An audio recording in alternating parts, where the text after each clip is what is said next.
Hello, Hofstra fans, and welcome to another edition of the WB Mason Coaches Report right here on GoHofstra.com. I'm Mark Weiner, joined by John Russo, the head coach of Hofstra Baseball. Coach, how you doing? Good, Mark. Thanks for having me.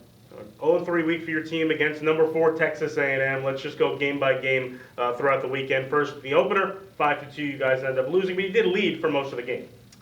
You know, first and foremost, Texas A&M was a great team overall, and their stadium was incredible. I think it was a $30 million facility, and my first time as a coach, there was like 6,800 fans, and it just bared down on you. And I thought, to start the first inning, Alec Eisenberg did an amazing job. He gave up a home run in the first, but then really settled down. He had a real long at-bat with their 5-hole before he was able to get him out, and really settled in after that. And I think he took the nerves out of it for us, and then we scored in the second to tie it back up. And I thought for the most part we took the crowd out of the game.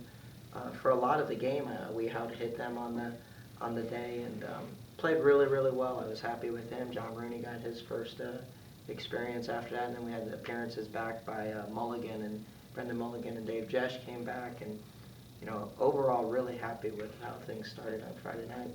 On Saturday night, a 15-4 loss, but again a game where you guys ended up leading for part of the game and then it kind of unraveled later on.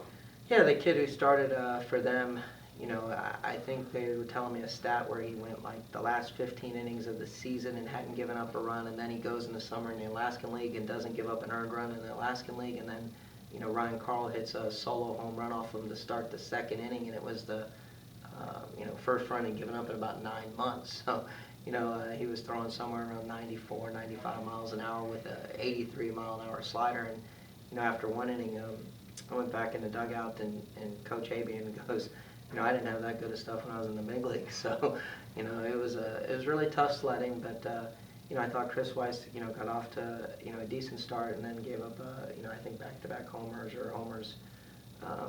in the second or third inning, and then we had 1 or 2 rough innings, but overall, really competed again, really played well.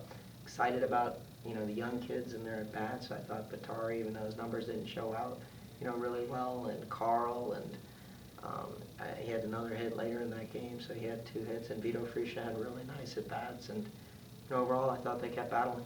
On Sunday, a 5-0 loss, but again, the fact you only give up 5 runs to the number 14 in the country, it's still a good thing. It was. It was 2-0 for I think 6 innings, and just a really tough. They threw a freshman that was somewhere between 90 and 93, and opening night they brought in a kid projected to be like the first pick. He was like 95 to 100 miles an hour on some scouts, and then they still had a guy like him to come in on Sunday, for the last 2 innings, and they were a great team, great staff, great fans, great atmosphere. It was just a lot of fun over the weekend, and we gained a lot of experience, and that was what I wanted, is to get the guys out there, get them playing, and we got to see a lot of the pitching staff, and the guys got a lot of bats against some of the best pitchers in the country.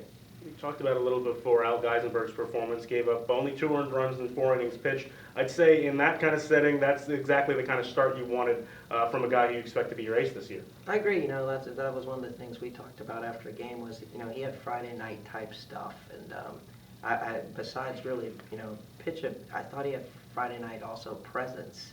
He gave up the home run to the second batter of the game, and a younger guy could have folded or got the inning worse. He left it right there, and then he gave up a run later that, could have been a fly ball that was just as easily caught as it fell down for a triple. So, he had a great performance. Like I said, he started a tone.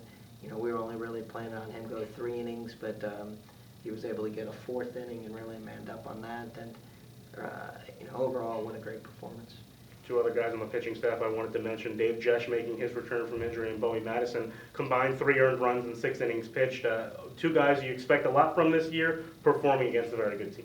Agreed. Bowie came out on Sunday, had really rough luck with giving up a run. He gave up a hits batsman and a single in the right center, and we bobbled the ball a little bit. He was able to score from first, and Bowie was great, had good stuff. Jesh, at the end of 2 games, had really good stuff. I think he had 4 strikeouts in his 2 innings of play, and one other guy for me that I thought was awesome was Brendan Mulligan. He had a couple strikeouts on Friday night, and then got a big double play ball with guys on first and third on Sunday. And with those four, we're definitely off to a good start, and really think we can figure it out from there. Next up this weekend, you'll have 4 games against Missouri. What do you see in that team? Another SEC opponent. Their Friday night guy went 8 innings, 4 hits, 8 strikeouts. Been really good over his career, and so it'd be really tough with him. I think opening night they scored the most runs in an opening night in their history. So they really swung the bats really well.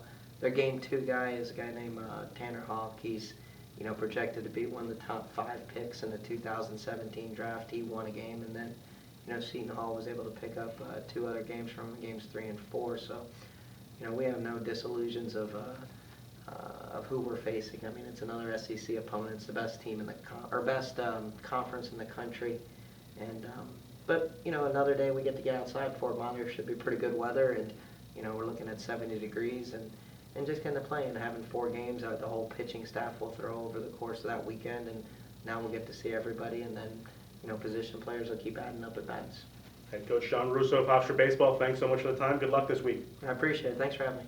I'm Mark Weiner. This has been the WB Mason Coaches Report on GoHofstra.com.